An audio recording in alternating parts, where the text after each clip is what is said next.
नमस्कार दोस्तों, स्वागत है आपका इस ब्लॉग में। आज हम पहुंच चुके हैं हरियाणा के कुरुक्षेत्र में, जो कि तीर्थ नगरी है। और कुरुक्षेत्र के अंदर में भगवान परशुराम जी के मंदिर में। और ये जो मंदिर है, ये है सारस्वत धर्मशाला के अंदर में, जिसे ब्राह्मण धर्मशाला भी कहा जाता है। यहाँ पर 2 धर्मशालाएँ हैं, जिसमें से कि एक का नाम है सारस्वत धर्मशाला। तो आप देख सकते हैं, जैसे ही आप अंदर में एंट्री करेंगे तो यहाँ पर आपको ये बोर्ड लगा मिल जाएगा, जिसके अंदर में पूरी कमेटी कार्यकारिणी के बारे में डिटेल्स आपको मिल जाएंगी। और वहीं सामने में एंट्री करते ही आपको भगवान परशुराम जी का मंदिर दिखेगा, क्योंकि आज जो है भगवान परशुराम जी का जन्म दिवस भी है। और मंदिर में थोड़ी सी कंस्ट्रक्शन चल रही है, इसलिए आपको थोड़ा ऐसा दिखेगा यहाँ पर ये। और अभी हम मंदिर के अंदर में चलते हैं और भगवान परशुराम जी के दर्शन करते हैं। और मंदिर के जो हमारे पुजारी हैं, उनसे बात करेंगे भगवान परशुराम जी के बारे में। आप देख सकते हैं गेट पे ही भगवान परशुराम जी के लिखा है, ओम नमो भगवते परशुरामाय। और अंदर एंट्री करते ही बहुत सुंदर दृश्य है, बहुत सुंदर मनमोहक दृश्य। भगवान परशुराम जी मूर्ति रूप में विराजमान हैं यहाँ पर। और ये हमारे पंडित जी हैं, जो यहाँ पर परशुराम जी की सेवा करते हैं। पंडित जी, आपका शुभ नाम क्या हुआ? मेरा नाम जी पंडित सोहनलाल वत्स नागवान है जी। अच्छा, तो पंडित जी यहाँ पर कितने समय से हैं आप इस सेवा के अंदर में? मैं जी करीब 4-5 साल हो गए मुझे यहाँ पे। अच्छा, तो पंडित जी कुछ हमारे दर्शकों को बताइए, जैसे कि आज परशुराम जी का जन्म दिवस है, तो परशुराम जी के जन्म दिवस के बारे में और परशुराम जी के बारे में। हाँ, नमस्कार जी। सबसे पहले तो मैं आप सभी के दर्शकों नमस्कार करना चाहता हूँ और जय बाबा परशुराम। जैसे कि अब परशुराम जयंती का महोत्सव चला हुआ है जी। परशुराम जी के पिताजी का नाम जमदग्नि था और इन्हें बचपन से ही मतलब भगवान विष्णु के स्वरूप माने गए हैं। वैसे इनके बचपन में इनका नाम राम था। इन्हें जैसे जैसे भक्ति की, तपस्या की, उसके बाद भगवान शंकर की तपस्या करने के बाद भगवान शंकर ने इनको फरसा दिया, जिसके बाद इनका नाम परशुराम रखा गया। तो जैसे जैसे जिंदगी बढ़ती गई, आदिकाल से बचपन से वैसे शांत स्वभाव माना जाता था, लेकिन समय के अनुसार इनके पिता जमदग्नि जी बहुत शांत स्वभाव के थे। तो उस समय में इनकी थोड़ी स्टोरी जन्म दिवस से अलग लेके जा रहा हूँ। जी जी। मतलब इनके बारे में हो ज्यादा जी जी जी। तो जैसे इनके पिताजी शांत स्वभाव के थे, वो गुरुकुल चलाते थे, वहीं पे कामधेनु गाय भी थी। तो एक बार एक राजा शास्त्रार्जुन कह सकते हैं आपको, वो एक बार युद्ध करके आ रहे थे, तो इनके बीच में जो गुरुकुल था वहां पे आके उन्हें विश्राम करने लगे। तो जैसे कामधेनु गायें थी, तो इनके जो पिताजी थे परशुराम जी अपने तपस्या के लिए सरे हुए थे, तो वहां पे उन्हें जैसे शास्त्रार्जुन की जो जितनी सेना थी वो आके वहां पे विश्राम करने लगी और खाने के लिए कहने लगी। तो उस समय के बाद जैसे उनको भोजन करवाया गया, तो उनने देखा कि ये छोटी सी कुटिया के अंदर से ये प्रभु जी कहाँ से इतना प्रसाद ला रहे हैं। तो उनने जहाँ अंदर देखा कि कोई खान बना रखी हो, कुछ भी बना रखी हो। तो उस समय में वहाँ उन्हें कुछ नहीं मिला, एक गाय मिली। इसके बाद उन गाय को वो जो शास्त्रार्जुन थे वो मांगने लगे।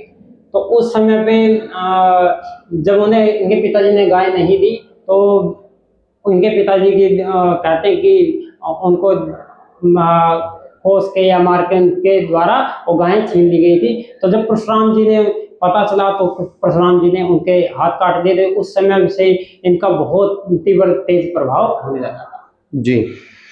और इसके अलावा मैंने पंडित जी ये भी सुना है कि भगवान परशुराम जी ने, जो हमने इतिहासों में पढ़ा है, पुराणों में भी, कि भगवान परशुराम जी ने अपने पिताजी के कहने के ऊपर में अपनी माता का वध कर दिया था। बिल्कुल जी। अपनी माता का भी, अपना भाई का भी, और 2-3-4 भाई थे उनका भी।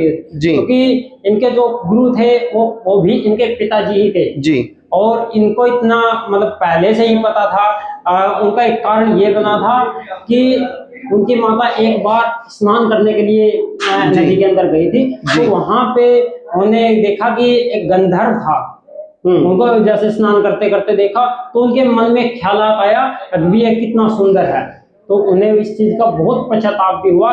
लेकिन जो जामदग्नि जी महाराज थे वो भी साक्षात बहुत बड़े दिव्य शक्ति थे, तो उन्हें इस चीज का पता चल गया था।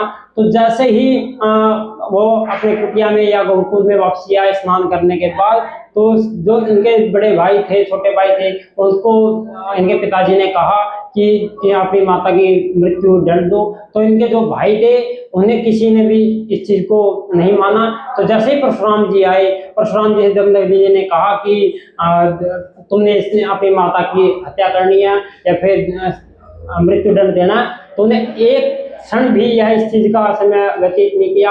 उन्हें एक ही बार में अपने भाई और माता का सर धड़ से अलग, मतलब उन्होंने अपने गुरु, अपने पिता की आज्ञा का पालन करा, उन्होंने आज्ञा का पालन किया। फिर उसके बाद इनके पिताजी प्रसन्न हुए, इन्हें कहा पुत्र तुमने मेरी आज्ञा का पालन किया तो मुझसे कोई वरदान मांगो। तो उस समय फिर भगवान परशुराम ने अपनी माता का और अपने भाइयों का जीवन दान उन्हीं से ही मांगा, जिसके बाद उनकी माता को और उनके भाइयों को पुनर्जीवन मिला। जी, और उसमें ये भी मैंने पढ़ा है कि कहीं पर कि उन्होंने वरदान में साथ में ये भी मांगा था कि जो मैंने उनके साथ में जो वध किया है वो मेमोरी भी उनकी ना रहे, वो उनको याद भी ना रहे कि उनके साथ ऐसा कुछ हुआ था।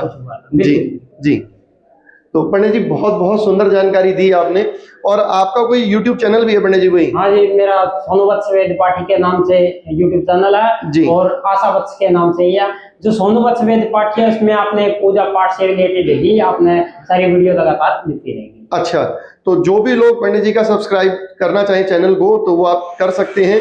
मैं पंडित जी का चैनल का लिंक भी शेयर कर दूंगा कमेंट बॉक्स के अंदर में।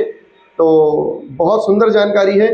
और भगवान परशुराम जी का, जैसे आज आप सबको पता है कि आज जन्म दिवस है भगवान परशुराम जी का, तो बहुत ही हर्षोल्लास के साथ में भगवान परशुराम जी का जन्मदिन आप लोग मनाएं और लोगों के अंदर में खुशियां बांटें, लोगों को प्रेम बांटें। और भगवान परशुराम जी जो हैं, अच्छा पंडित जी एक चीज और मेरे को पूछनी थी आपसे कि जैसा अभी हम सुनते हैं कि भगवान परशुराम जी को अमरता का वरदान है और वो आज भी इस पृथ्वी लोक में है। बिल्कुल है। अच्छा, ये सच्चाई है इस बात में?